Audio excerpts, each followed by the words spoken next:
ॐ पूर्णमदः पूर्णमिदं पूर्णात् पूर्णमुदच्यते पूर्णस्य पूर्णमादाय पूर्णमेवावशिष्यते।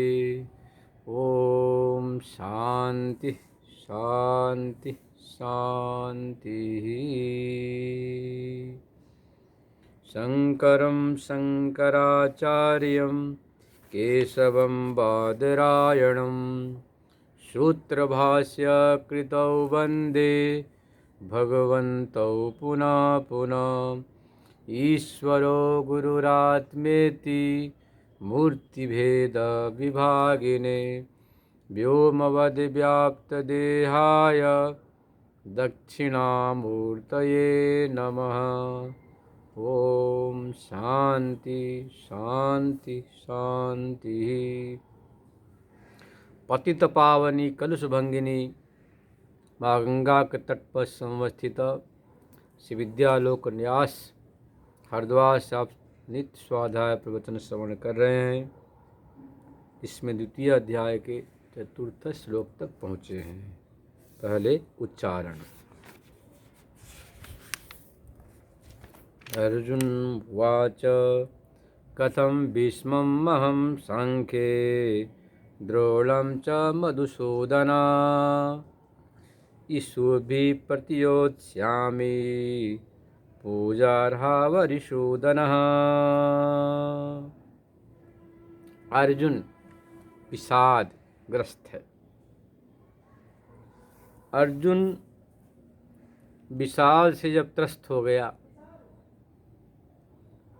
तो विषाद से त्रस्त होने के बाद मनुष्य अनात्मा को आत्मा समझ लेता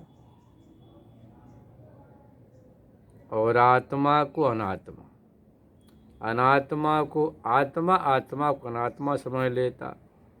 ऐसे अधर्म को धर्म समझ लेता है और धर्म को अधर्म। इसी को अध्यास कहते हैं। किसी के भी जीवन में जब विषाद होता है तो लगभग अन्योन्याध्यास वहाँ देखने को मिलता है। अब अर्जुन कहता है कथम भीष्मं संख्ये, हे प्रभु संख्ये युद्ध में भीष्म जो हमारे दादाजी पितामह, जिनके गोदी में मैं खेला कूदा इतना बड़ा हुआ, जिन्होंने हमें उंगली पकड़कर चलना सिखाया, ऐसे पितामह भीष्म जो हैं उनके साथ युद्ध कैसे करूँगा। ऐसे ही गुरु द्रोणाचार्य जिन्होंने मुझे ककहरा से लेकर यहाँ तक पहुँचाया, ऐसे महान गुरुदेव द्रोणाचार्य के साथ मैं युद्ध कैसे करूँगा। इशु भी मतलब बाणों के द्वारा युद्ध भला मैं कैसे कर सकता हूँ। क्यों? पूजा रहो अरिसूदन, दोनों बड़े पूज्य हैं, पूजा के योग्य हैं। इसलिए मैं प्रतियोत्स्यामि कथम, कैसे युद्ध करूँगा। एक दिन की बात है, युद्ध प्रारंभ होने के पहले ही दुर्योधन पितामह से पूछता है कि हमारे पास 11 अक्षौहिणी सेना है, पांडवों के पास 7 अक्षौहिणी सेना, कुल मिलाकर महाभारत संग्राम में 18 अक्षौहिणी सेना थी।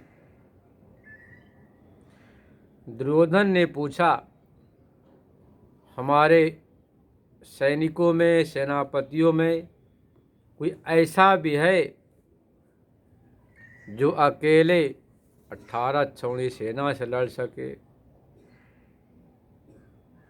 पितामह ने कहा दुर्योधन मैं बूढ़ा जरूर हो गया हूँ, फिर भी एक दिन में अकेले अक्षौणी सेना का संहार कर सकता हूँ। द्रोणाचार्य 3 दिन में अक्षौणी सेना का संहार कर सकते,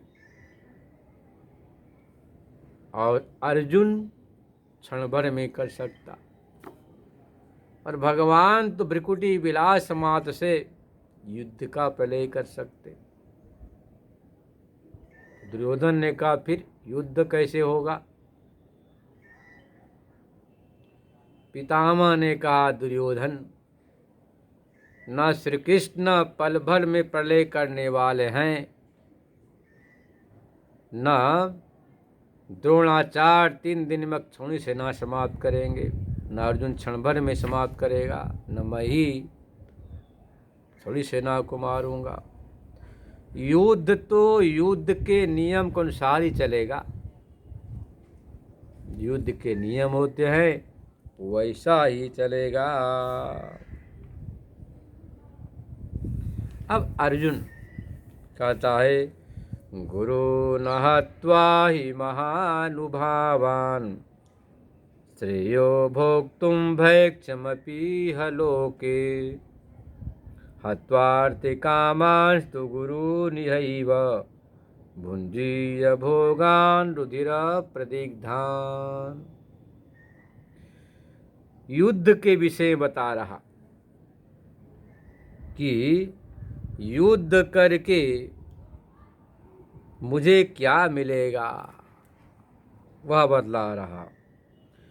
गुरुन महान भावान अहत्वा, जो महानुभाव है, महान आत्माएं हैं गुरु, अहत्वा न मारकर, इहलोक इस लोक में श्रेयो भोक्तुम भिक्षा भैक्ष्यम, भिक्षाटन करके जीवन यापना ही श्रेयस्कर कल्याणकारी मैं मानता हूँ, समझता हूँ।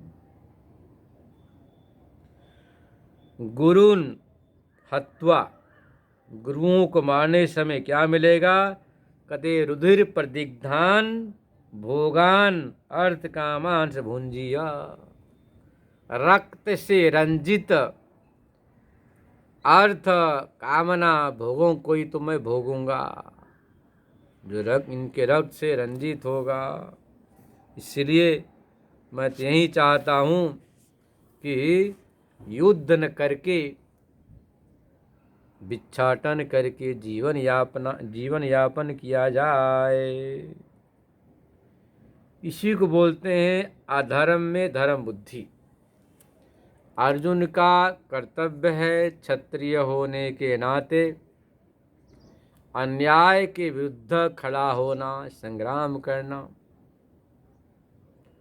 पर अर्जुन जो एक सन्यासी निवृत्ति मार्ग वाले का धर्म भिक्षाटन करना, परमेश्वर का स्मरण करना,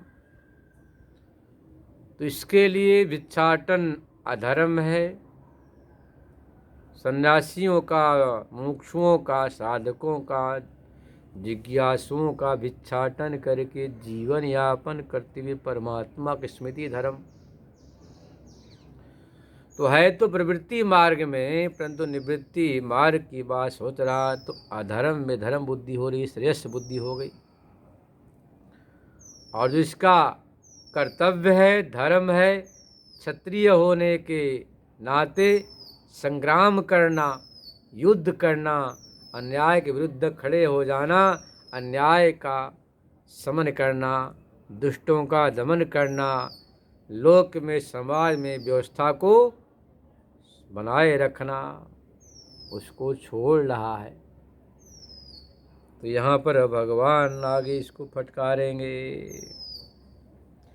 न चैतद्विद्म कतरन्नो गरीयो यद्वा जयेम यदि वानो जयेयुः यानेव हत्वा न जिजीविषाम तेव स्थिता प्रमुखे धार्तराष्ट्रः। अर्जुन कहता है कतरन्नो गरियो, हमारे लिए क्या श्रेष्ठ यह मैं नहीं समझ पा रहा हूँ। भिक्षाटन करना उचित है या संग्राम करना उचित है? दोनों में से कौन श्रेयस्कर, इस बात को मैं समझ नहीं पा रहा हूँ। यद्वा जयेम यदि वानो जयेयु, युद्ध में हम उन्हें जीतेंगे या वे हमें जीतेंगे। यानी भत्वन जीविषाम, जिनको मार कर मैं जीना नहीं चाहता, वे ही धृतराष्ट्र के पुत्र पौत्रादि जो प्रमुख है मेरे सामने अवस्थित है। मात्र धृतराष्ट्र के पुत्र पौत्र हो तो कोई बात नहीं, पर सामने पितामह दादाजी हैं, द्रोणाचार्य, कुलगुरु कृपाचार्य, और बिना इनके साथ संग्राम किए धृतराष्ट्र पुत्रों को मार भी नहीं सकते। इसलिए क्या श्रेयस्कर है मैं समझ नहीं पा रहा हूँ। युद्ध अनिश्चित एक कार्य है, कोई पता नहीं। युद्ध में कई बार निर्बल भी जीत जाते, एक सबल का पराजय होता है। तो युद्ध अनिश्चितता का एक खेल है, समझो, कार्य है, संग्राम है। तो हमें वे जीतेंगे या हम जीते जाएंगे, कुछ भी पता नहीं। श्रेयस्कर भिक्षाटन करना है या संग्राम करना, यही मैं समझ नहीं पा रहा हूँ। कार्पण्य दोषोपहत स्वभाव, पृच्छामि त्वां धर्म समूढ़ चेता, यच्छ्रेयस्या निश्चितं ब्रूहि तन्मे, शिष्यस्तेऽहं साधि मां त्वां प्रपन्नम्। अर्जुन कहता, प्रभु कृपणता, दीनता, दोष से दूषित चित्त वाला होकर उपहत स्वभाव, मेरा स्वभाव बाधित हो गया है, इसलिए धर्म के विषय में, मतलब कर्तव्य के विषय में समूढ़ चित्त मैं हुआ हूँ। आपसे पूछ रहा हूँ, यच्छ्रेयस्या निश्चितं ब्रूहि तन्मे, जो मेरा कल्याणकारी हो, जो मेरे लिए कल्याणकारी मार्ग हो, श्रेयस्कर हो, निश्चित हो, वही मेरे लिए बताइए। क्यों बताऊं जी? तो कहते हैं, शिष्यस्तेऽहं साधि मां त्वां प्रपन्नम, मैं आपका शिष्य हूँ, और शिष्य होने से काम नहीं चलेगा, शिष्य के साथ में प्रपन्नम, शरणागत हूँ। शिष्य भी हो, शरणागत हो, तब भी बात नहीं बनती है। कि मनु महाराज कहते हैं, ना पृष्ठ कश्चित् ब्रूयात्, न च न्यायेन पृच्छतः, जानन्नपि हि मेधावी जड़वत् लोकं समाचरेत्। बिना पूछे किसी को कुछ नहीं बोलना चाहिए। ना पृष्ठम कश्चित् ब्रूयात्, बिना पूछे बोलना बकबक करने वाला कहलाता। न च न्यायेन पृच्छतः, न्यायपूर्वक टाइम पास के लिए या विनोद के लिए या परीक्षा के लिए पूछता तो भी नहीं बोलना। न च न्याय न पृच्छता, फिर क्या करे? तो जानन्नपि मेधावी, मेधावी को जानता हुआ भी जड़वत लोकम, जड़ के समान समाचरण व्यवहार करना चाहिए। तो कहते हैं कि मैं शिष्य भी हूँ, शरणागत भी, साथ में साधी जिज्ञासु हूँ, मैं पूछ रहा हूँ, या आप बताइए श्रेयस्कर क्या है? इस प्रकार से अर्जुन ने प्रश्न किया। और भी कह रहा, नहीं प्रपश्यामि ममापनुद्यात्, यच्छो समुच्छोषणमिन्द्रियाणाम्, अवाप्य भूमावसपत्नमृद्धं, राज्यं सुराणामपि चाधिपत्यम्। मैं देख नहीं पा रहा हूँ कि हमारे इंद्रियों का जो शिथिलता है, हृदय में जो शोक है, उसको दूर करने वाला कोई उपाय नहीं देख पा रहा हूँ। कहते हैं कि भूमो सपत्न राज्यम, पृथ्वी में निष्कंटक राज्य प्राप्त करने के बाद भी यहाँ तक कि सुराण पिचाधिपत्यम राज्यम अवाप्य, देवताओं के आधिपत्य को, साम्राज्य को प्राप्त करने के बाद भी हमारे हृदय का शोक पीड़ा, इंद्रियों का शिथिलपना दूर हो, ऐसा मैं कोई उपाय नहीं देख रहा हूँ। क्योंकि सामने अपने बंधु बांधव हैं, इनके साथ संग्राम करने से चाहे मैं जीतूं चाहे वे जीतें, दोनों तरफ ही मैं दुखी दुख, एक तरफ कुआं दूसरी तरफ खाई। मैं जीत लिया तो भी दुख, हाय मैंने इतने बड़े महापुरुषों का संहार किया, इनके रक्त से रंजित ये साम्राज्य हासिल हुआ, यह दुख मेरा पीछा नहीं छोड़ेगा। और ये मार दें तो भी मुझे कोई सुख नहीं मिलेगा। इसीलिए दोनों अवस्था में मैं किम कर्तव्यमूढ़ हूँ।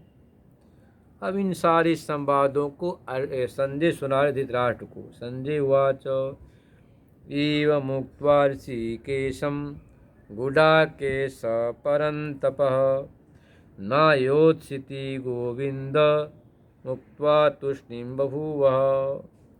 इस प्रकार से ऋषिकेश भगवान श्री कृष्ण को गुडाकेश इसने निद्रा को वश में कर रखा है। ऐसा जो अर्जुन या घुंघराले बाल वाला अर्जुन या गुडाक नाम भगवान शंकर का जो अति मधुर है, वह है स्वामी जिसके गुडाक शिव एक ईश्वस्य। तो अर्जुन ने भगवान शंकर को प्रसन्न करके पाशुपतास्त्र उपलब्ध किया, इसलिए गुडाकेश नाम पड़ गया। तो गुडाकेश ने ऐसा करके न योत्स्य, हे गोविंद मैं युद्ध नहीं करूँगा, ऐसा बोलकर तुष्णि बहु चुपचाप वहीं पर बैठ गया। तो नारायण विचार करना पड़ता है सत्य का, सत्य क्या है। कई बार बिना विचार किए चीज़ें अच्छी लगती है, पर विचार करने से वह धोखा होता। एक बार दो बच्चे बाजार में गए घूमने के लिए, बड़ी सुंदर गाड़ी दिखाई दी, सिर्फ 25,000 में उस गाड़ी को खरीद ली। अब वो घर में लाए, चलाएं चले ही ना। सब बड़े बूढ़ों ने कहा भाई गाड़ी तुम लाए 25,000 है, बहुत सस्ती, बहुत अच्छी दिख रही, पर चल न रही क्या बात। बच्चों ने कहा कि 25,000 की गाड़ी, अब 2 लाख खर्च करने पड़े, इंजन भी खराब, मशीन भी खराब, सब कल पुर्जे खराब, टायर भी सही नहीं। फिर भी इतना खर्च करने के बाद गाड़ी सफल नहीं। तो बड़े बूढ़ों ने कहा कि भाई जरा तुम लोग जरा हम लोगों से विचार लेते, जो चीज़ें बाहर से देखने में अच्छी लगती हो जरूरी नहीं कि अच्छी हो, जो बाहर से खराब हो जरूरी नहीं कि वह भीतर से भी खराब हो। तो गाड़ी बाहर से बढ़िया पेंट डेंट अच्छी चमक दमक है, पर अंदर उसका कल पुर्जे मशीन इंजन ही खराब, टायर ही गड़बड़। ऐसे यहाँ पर देखने में तो बहुत अच्छा लग रहा, परंतु अंदर से भाव उसके मालिन्य। किसी का शरीर देखो तो बड़ा सुंदर, हृष्ट पुष्ट तंदुरुस्त, सुंदर आँखें कमल की तरह, दांत भी अच्छे, फूल कमल की तरह, दंतावली। तो बातें करके देखो तो उसके हृदय में कचरा ही भरा रहता है, कामना वासना।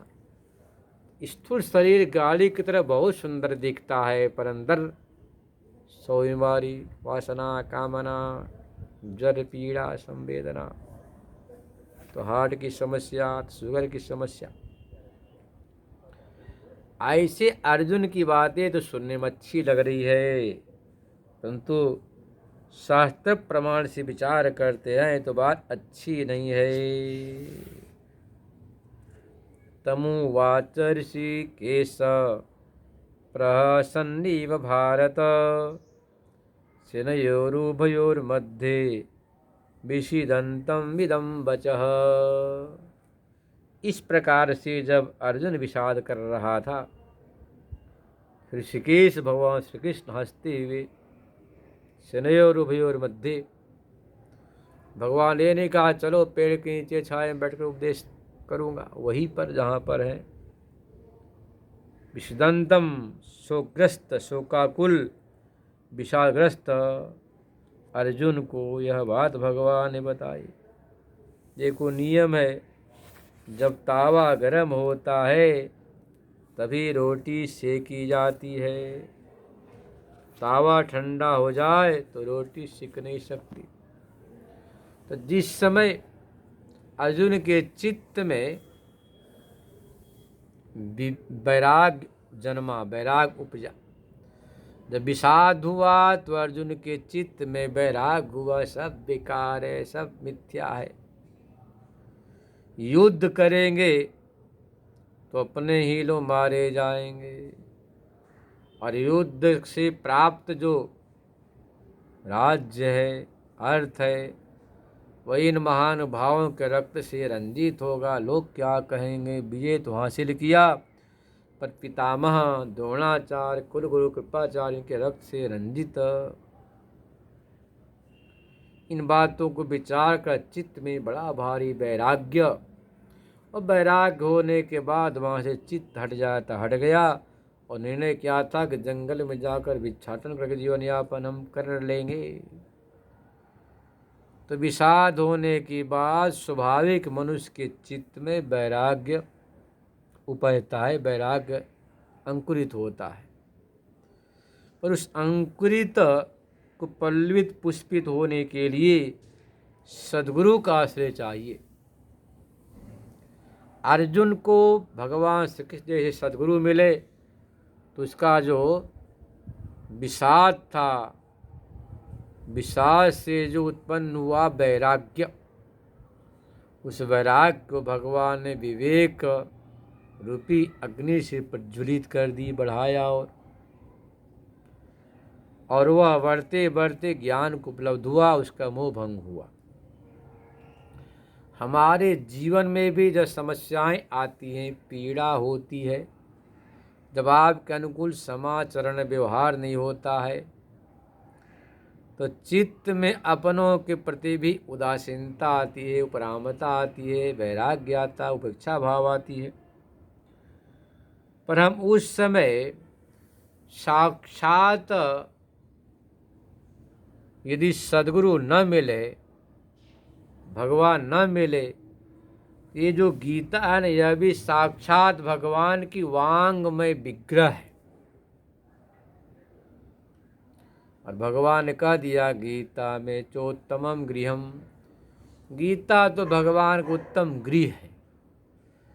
तो आप वैराग्य होने के बाद अपने समस्या के समाधान के लिए गीता को गुरु मान को उठा लें, पढ़ें, उससे भी आपको रास्ता मिल जाएगा, समस्याओं का समाधान मिल जाएगा, और आप भगवान के बताए हुए रास्ते पर चलकर मोह भंग, जैसा अर्जुन ने कहा ना, नष्टो मोह स्मृति लब्धा, मोह भंग करके परम स्वरूप को प्राप्त कर सकते हैं। अब कल से श्रवण करें गीता का दिव्य उपदेश है। ओम शांति शांति शांति।